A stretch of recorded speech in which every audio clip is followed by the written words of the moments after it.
Hello everyone, I am Surendra, Master Teacher of Mathematics in Vedantu, and I have brought a series for ISI preparation and also for CMI.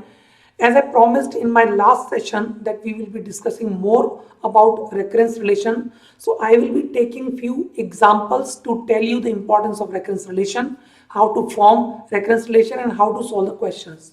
I will devote one more session on the same thing where I will tell you how to solve some special recurrence relations. Okay, so let us start.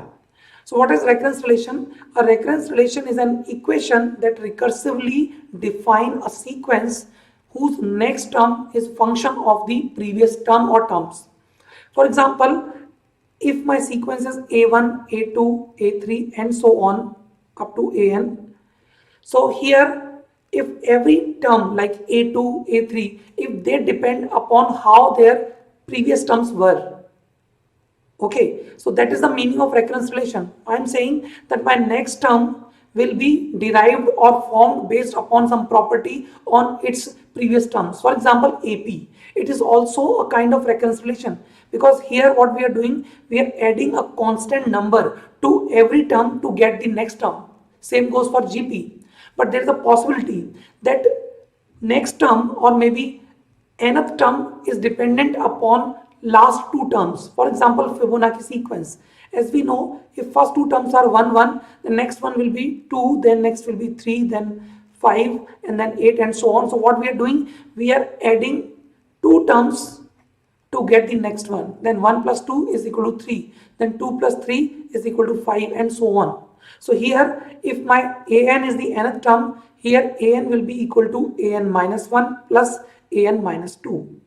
So this is how recurrence relation can be understood, that in any sequence, in a sequence, our nth term can be thought of a function of its previous terms, or maybe term, only one term or multiple terms. Here, see, this kind of relation can be little complicated also, like you can say an will be equal to, let us say an minus 1 plus 2an minus 2, and let us add one constant also. So this kind of relation will also be called as recurrence relation. I will tell you how to solve them, how to write an as a function of n in such kind of relations in our next session. But in this session, my focus is how to form these kind of recurrence relation by understanding the question and how to solve that. Please see this first question of the session, one very interesting and very easy question. A fair coin is tossed n times and an denote the number of cases in which no two heads occur consecutively. So then which of the following is true? Now, if this question is to be done for n is equal to 1, that means A1 will be all such outcomes in which no two heads occur. I think if n is 1, then there can be two possible outcomes, either head or tail. Because if only one outcome is there, there is no way you can have two heads consecutively. So A1 has to be equal to 2. Okay, now if I take n is equal to 2, then I think we can have head tail, because after head it cannot be head. Then with tail it can be head, or with tail it can be tail. So here we can check A2 will become equal to 3.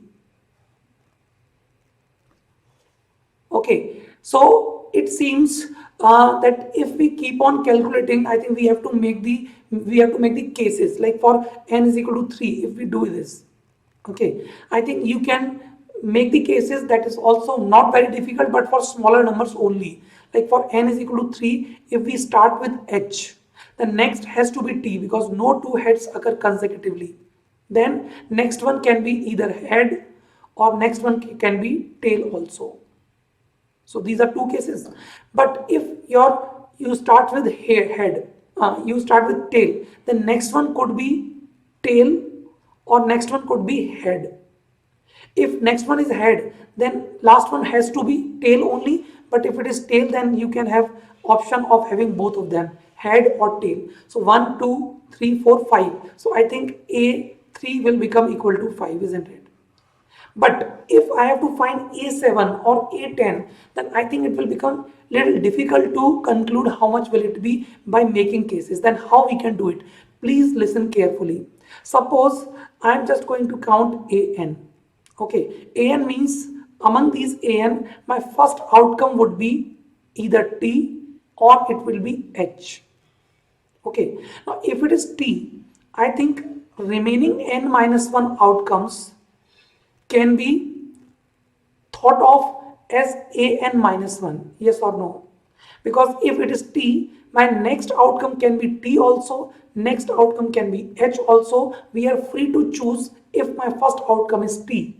So it is like placing n minus 1 outcomes with the condition that no two heads occur. So if my T is the first outcome, then remaining outcomes can be arranged with that condition in an minus 1 ways.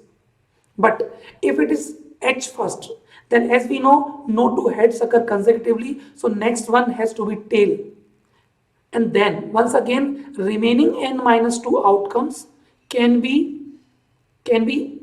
written in an minus 2 ways, isn't it? Because after T, we are once again free to choose any T or H, and these n minus 2 outcomes are independent of what was written before them. So writing n minus 2 outcomes with the condition that no two heads occur consecutively will be done in an minus 2. So can I say that an will be equal to an minus 1 when first outcome was H was T, or plus an minus 2 when first outcome was H. So this way we can say that every nth number of this sequence will be sum of previous two terms. In fact, you can see it here also. My A1 was 2, A2 was 3, and we found that A3 is coming out to be 5. Now if we use this relation, I am not going to tell you right now how an will be found in terms of n, but I will tell you that if A2, A3 are known, then A4 can be found by adding A2 to A3. So it will be 8 here. Then A5 has to be 8 plus 5, that is 13. And then A6 will be 13 plus 8, 21. A7, if I calculate, it will be 34. So you can see among these options, I think the correct option is A5, that is 13. A2 was 3, A3 was 5, A7 is 34. So correct option is A5. So isn't it very easy? Now even if we have to find A10 or maybe A15, I think it will take not that much time as it would have taken if we were making these cases. In fact, for larger numbers, it may become like impossible. So it is better that we do such questions by first finding out one recurrence relation and then finding these values. Okay, now coming to the next question, please see. In fact, this is the question which I did in our last class also. The first part I have already done. So those who have not seen that previous session, please go through it. You will be able to see what this question was. Now I'll solve this 55. Okay, I've taken it from somewhere. So a box has 14 balls. 7 are black balls numbered from 1 to 7. So I will write it here, B1, B2 and so on, B7. And 7 are white balls, W1, W2 and so on, W7. A person picks 2 balls at a time and repeats the process until box is empty. So every time 2 ball has to be taken out. So this process will take 7 steps. Okay, because total 14 balls are there. But in 55, what we have given, let n is the total number of ways of drawing the balls every time he picks the ball such that difference of number appearing on them is at most 1. So difference can be 1 or difference can be 0 also. So every time whatever balls you are picking up, whether black or black white, the numbers written on them should have difference at most 1. Okay, now let us understand how we are going to proceed this question. Before finding the actual n, what I will do, I will try to find out the combination of balls which can be taken out. Okay, what I mean to say that we will be first finding out which 7 packets of 2 balls each can be created with that condition which is given in the question, that difference is at most 1. So 1, 2, 3, 4, 5, 6 and 7. 1, 2, 3, 4, 5, 6, 7. Okay, so what I'm going to do, I will first try to find out what are the possible combination of putting 2 balls together such that difference on them is at most 1, and then whatever combination of these balls, or I can say the packets of 2 balls each, I will find, then we will arrange them in 7 factorial ways, because for every such combination we can choose any one of them first, then second, then third. So 7 factorial ways will be possible once we have identified that which ball can be taken with which ball. For example, if I give you one example, B1 with W1, B2 with W2, just to give you an idea, B7 with W7.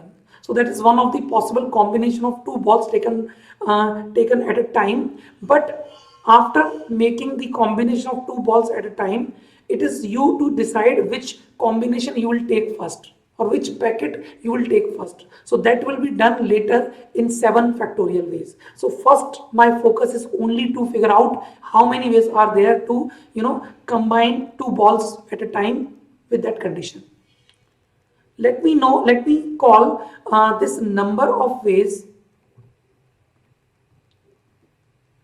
to make packets of 2 balls at a time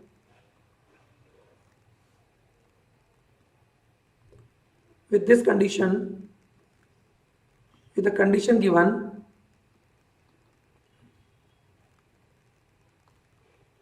is equal to A7. Let us call this number of ways to make packets of 2 balls of two balls at a time with the condition given equal to A7. Here 7 has come from the fact that 7 are the black balls and 7 are the white balls. Okay, now let us first try to combine B7.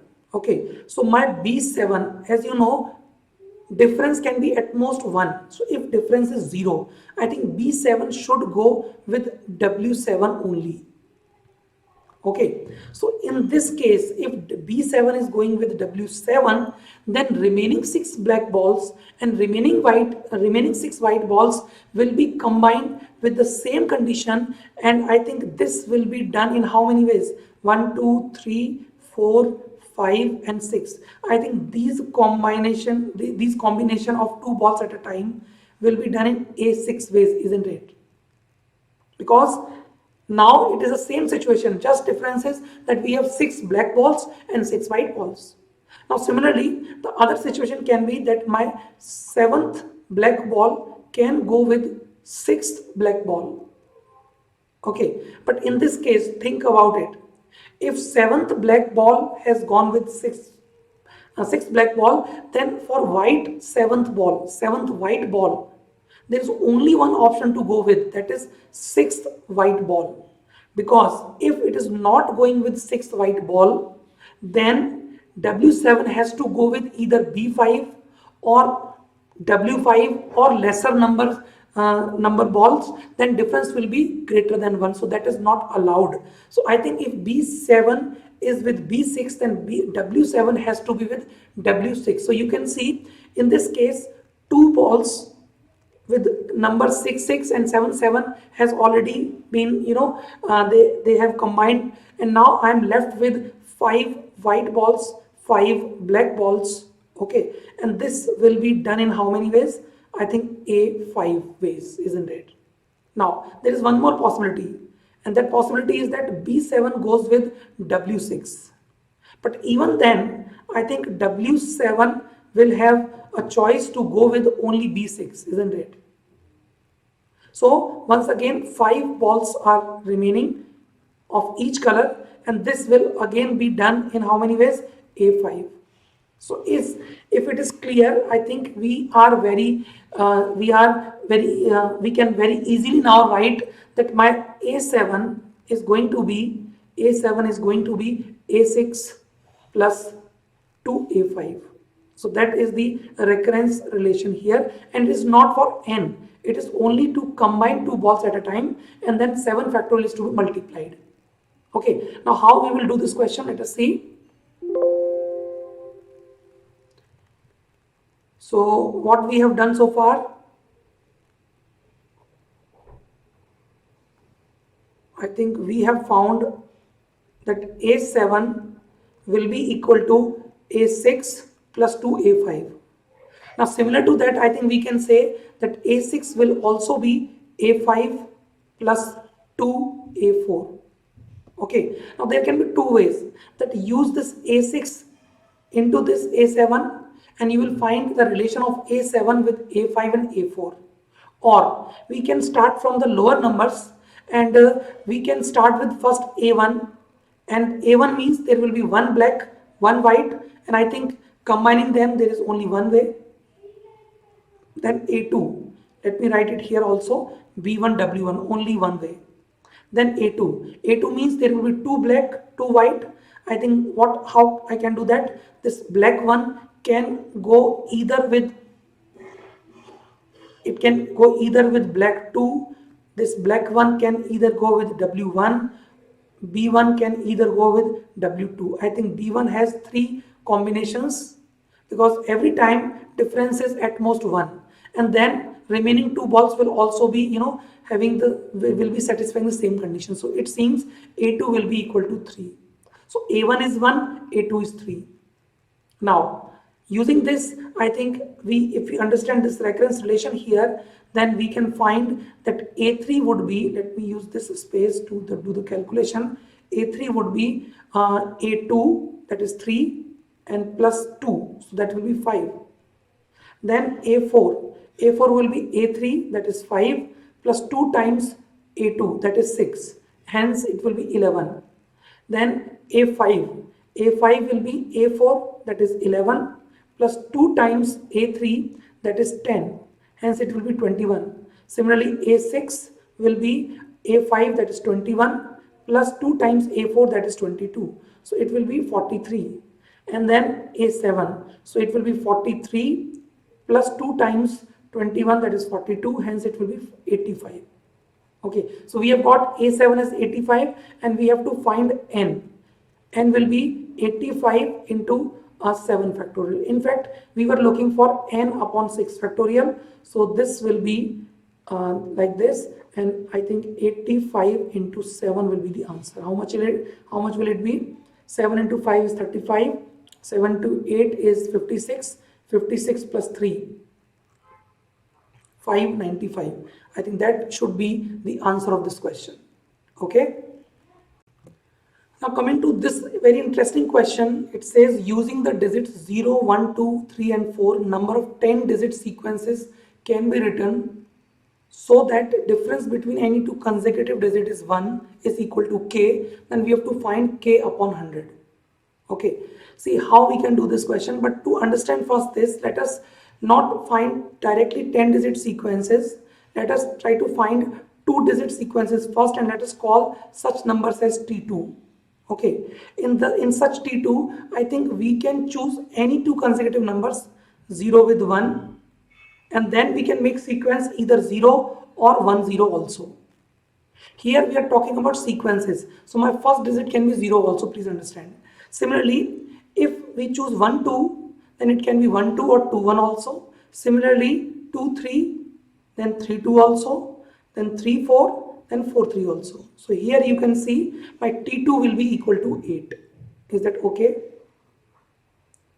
Now similarly, if we have to find T3, then how much will it be? If we start with 0, my next digit has to be 1 to make this difference 1. But after 1, I think I have 2 choices, either 2 or 0. Okay, if it starts with 1, then next digit can be, I think, either 2 or it can be 0 also. If it is 2, then we are again having 2 choices, either 3 or 1. But if it is 0, then there is only one choice, that is 1. So 2 numbers here, 2 numbers here, 1 number here.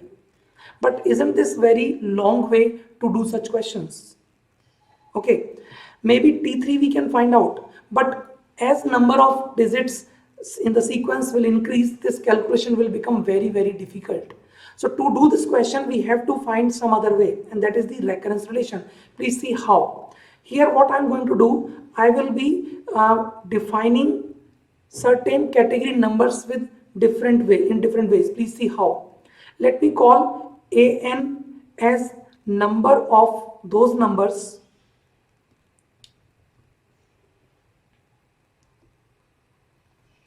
or number of n digit sequences, actually not number, I should say number of n digit sequence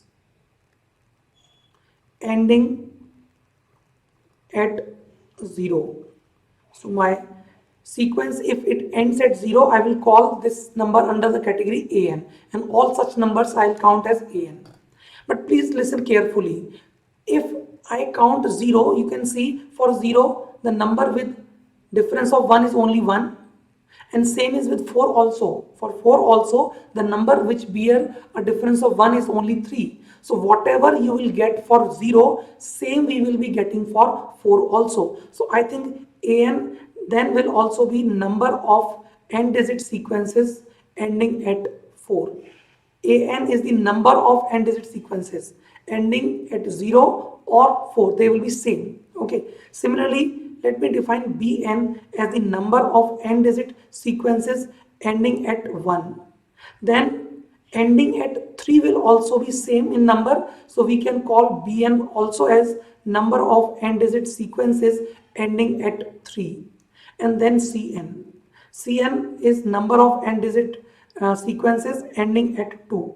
So this is how we are defining. Now, what will be my Tn? I think my Tn has to be 2an, okay, plus 2bn plus Cn. And then I think we can find out what will be my T10. Okay, now to understand this, please listen carefully. Let me focus on an. As I told you, an is the digit, an is the number of n digit sequences which are ending at 0. Because of this condition, if last digit is 0, I think second last digit has to be 1 only. There is no other way, isn't it? Isn't that mean that an will actually be equal to bn minus 1?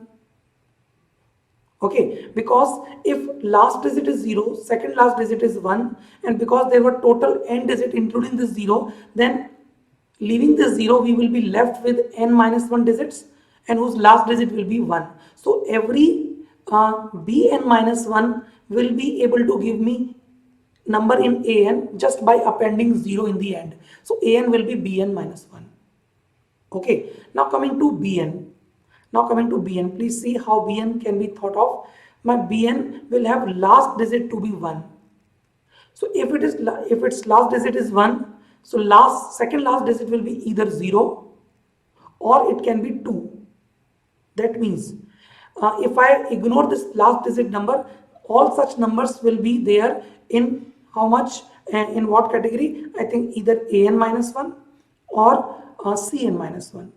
So my bn will be an minus 1 plus cn minus 1. You can think it again in that way. An minus 1 are those numbers whose number of digits are n minus 1 ending at 0. For every such number you can append 1, you will get bn. Same goes for cn minus 1 also. Cn minus 1 means n minus 1 digit sequence. Last digit will be 2. Then we can append 1. So we will get all such numbers also lying in bn. So total numbers that are lying in bn will be sum of an minus 1 plus cn minus 1. Now cn. Cn means my last digit will be 2. And this can be, if this is 2, my second last digit can be 1 or it can be 3. And 1 and 3, they both lies in bn. So I think it will be 2 times bn. Okay, so I think we have got these 3 relations among A, B and C.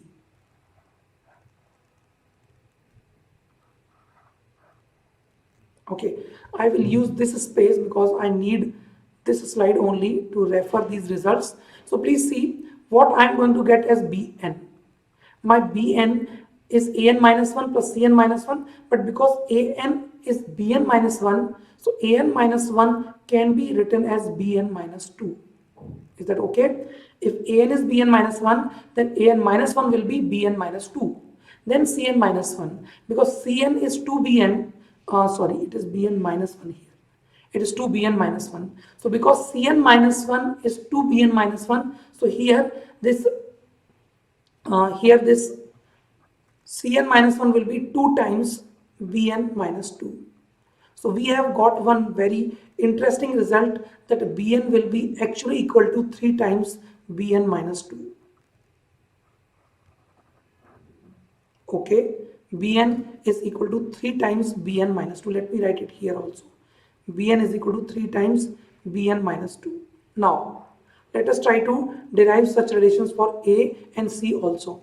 Because my an is bn minus 1, because my an is bn minus 1 as we proved in our previous slide. Okay, so can I say that, or I should write this way, that or let me write this way, that an plus 1 will be equal to bn. Okay, and bn is equal to 3 times bn minus 2. We have proved it. And using this result of an is equal to bn minus 1, I think we can say that an minus 1 will be equal to bn minus 2. So using this, I think we are able to prove that an plus 1 is equal to 3 times an minus 1. Or let me write it in terms of an only. So this will be 3 times an minus 2 here. An is equal to 3 times an minus 2. Now coming to cn. Cn is 2 times bn minus 1. I think that is also similar. Cn is equal to 2 times bn minus 1. Okay, and this bn minus 1 I can write as 3 times bn minus 3 because of this property. Okay, and I think I can write this as 3 here and 2bn minus 3, and using this relation only, okay, this 2bn minus 3 can be written as cn minus 2, because cn is 2bn minus 1, so 2 times bn minus 3 will be cn minus 2. Okay, so I think we have got same relation among an, bn and cn. Okay, so this means because my tn, if you remember, which was 2an plus 2bn plus cn. So I think using this relation, I will write it directly that tn will be equal to 3 times tn minus 2. Okay, in our previous slide, we have calculated T2. Okay, so I think using that T2, we can find a T10 also. But before that, let me tell you one thing. Don't think that leaving after the gap of 2, because n minus 2 to n, there is a gap of 2. The common ratio is 3. So this will be a GP of root 3. I think that is not possible because tn minus 1 has to be integer. So what will happen here, there will be 2 GPs going on. One will be for T1, T3, T5 and so on. And one will be T2, T4, T6 and so on. And because we have found T2 already, so here T10 has to be, I think, 3 raised to the power 4 T2. It can be checked. Okay, and 3 power 4 is 81, and T2 we have found 8, so that will be 8, 6, 6, 4, 8. So divided by 100 means answer should be, I think answer should be here 6.48. Okay, so this is how this question can be done. Okay. Now coming to this question, I have taken this from JEE Advanced 2012. This question was asked as a paragraph. Here we are given that an denote the number of all n-digit positive integers. Positive integers they are talking about, formed by digits 0, 1 or both, such that no consecutive digits in them are 0, and bn is the number of such n-digit integers ending with 1. Cn is the number of such n-digits integers ending with 0. Okay, now to do this question, again I will use method of recurrence. Please understand what is my Bn. I think Bn is actually those numbers which are ending with digit 1. So last digit will be 1. So what will be my second last digit? I think it could be either 1 or it could be either 0. If it is 1 and I am talking about Bn which is having n digits, so if I leave the last digit, I think these numbers will be having n minus 1 digits, in which this one is 1. So I think such numbers can be called as Bn minus 1, or number of such numbers will be Bn minus 1. For the second case, when second last digit is 0, my third last digit has to be 1 only. In that case, we can count such n digit numbers as n minus 2 digits having 1 at this place, and they will be counted as Bn minus 2. So we have obtained a relation of Bn with Bn minus 1 and Bn minus 2. Now they are asking for B6. So we have to find at least B1, B2. I think finding B1 is very easy because it will be only just 1 digit. So it has to be 1 only. Now for B2, because it is 2 digit number, and we are talking about positive integer, it cannot start with 0, it has to start with 1, and last digit also has to be 1. So B2 will also be 1.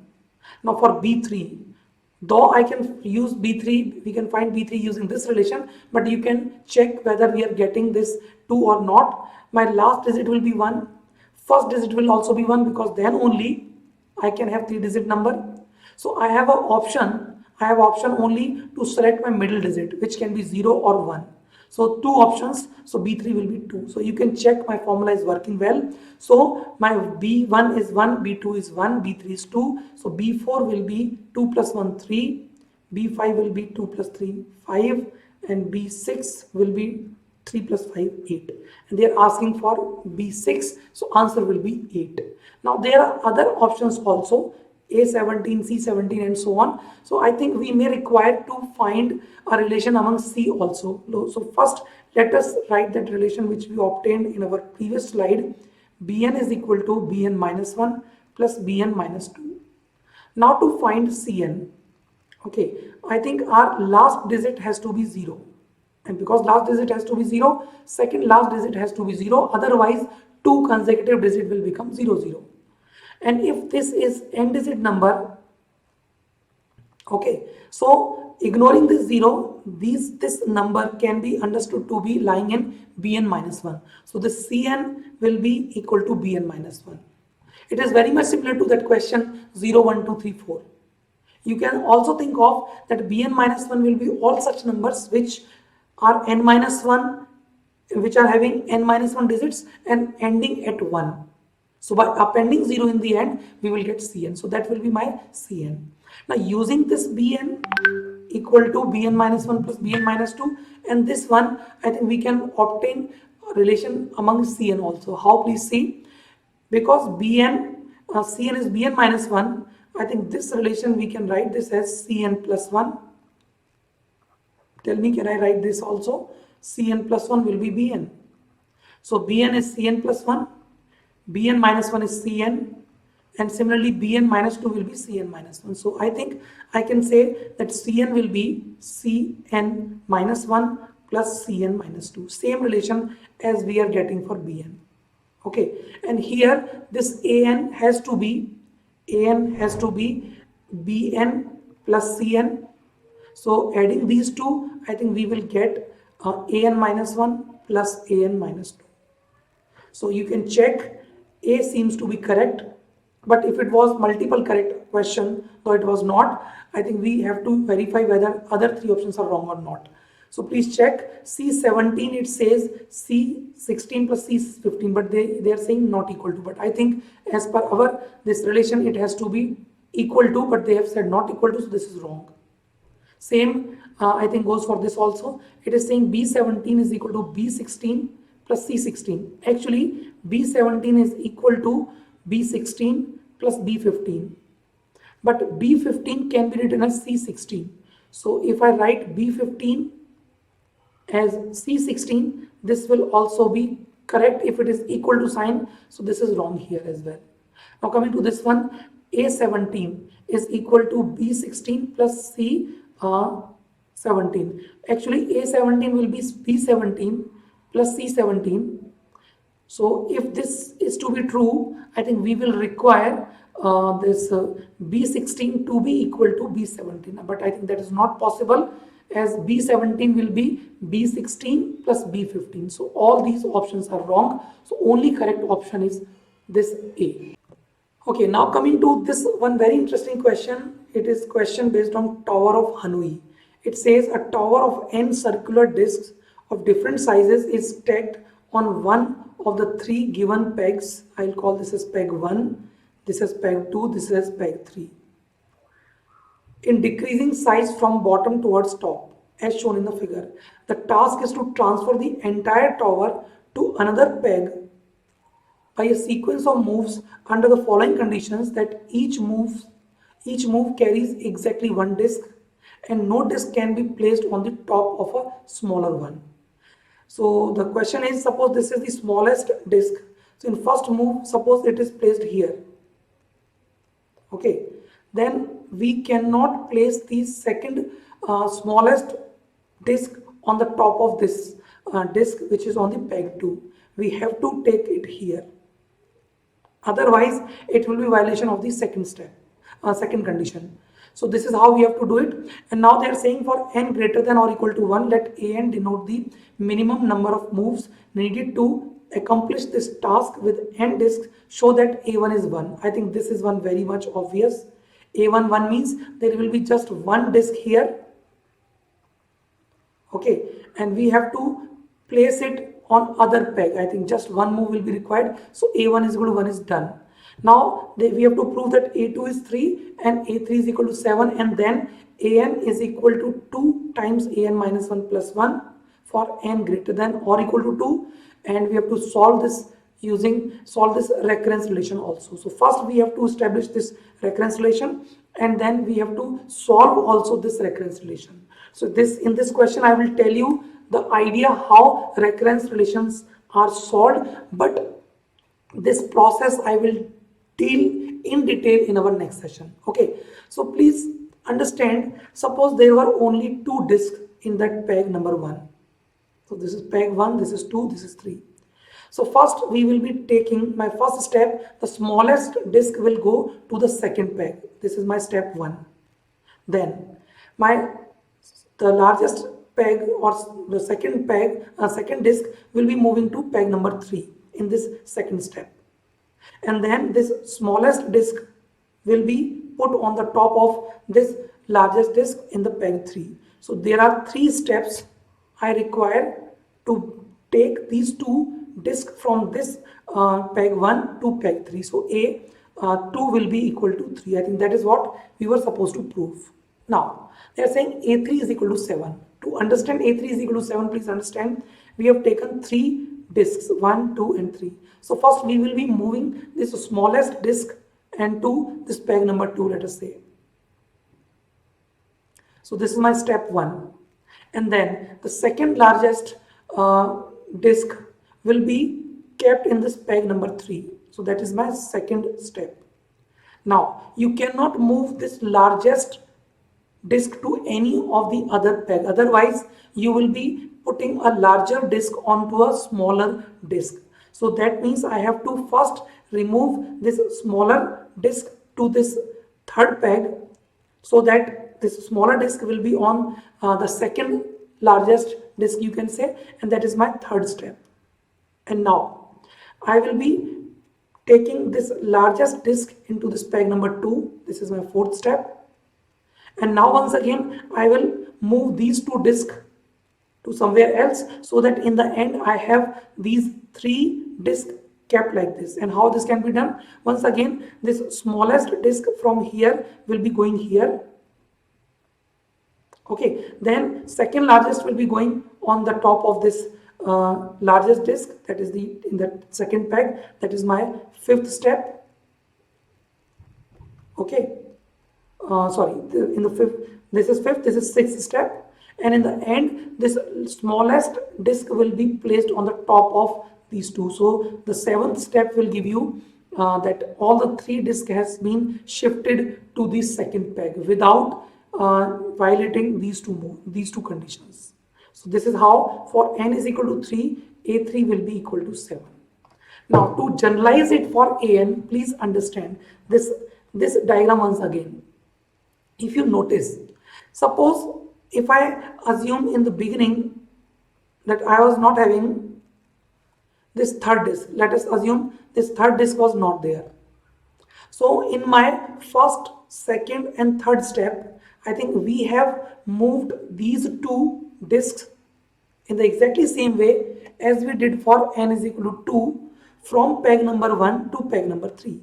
So if I write this A3 in steps, so my first step was to remove the top two disks from peg 1 to peg 3. So I can write this as A2.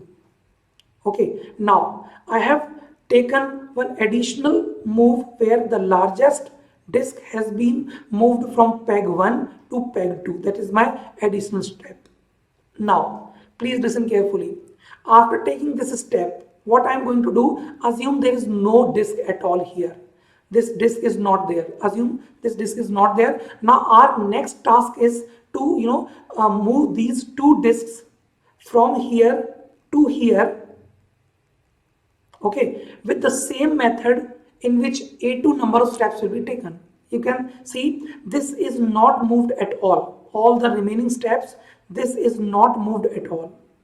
But what we have done that we have moved these two disks from peg number 3 to peg number 2 with the help of peg number 1. So this A3 will be equal to 2 times A2 plus 1. So this is how this A3 can be thought of 2 times A2 plus A1. In fact, you can now do it yourself, that if I have to do similarly, I will say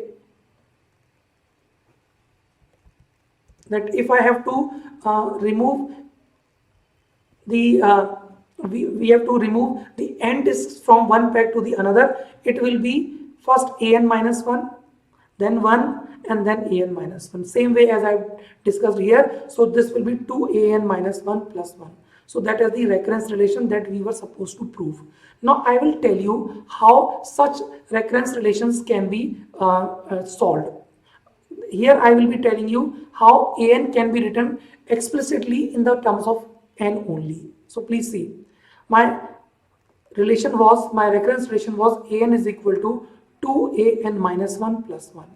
Okay, here I will not go into the detailed steps, rather I will focus on using some common sense, you can say, or some intuition, you can say. So here I can write an plus 1 is equal to 2 times an minus 1 plus 2. I think this is very much easy to see. It can be done like this. Now you can check that an plus 1 has become equal to 2 times an minus 1 plus 1.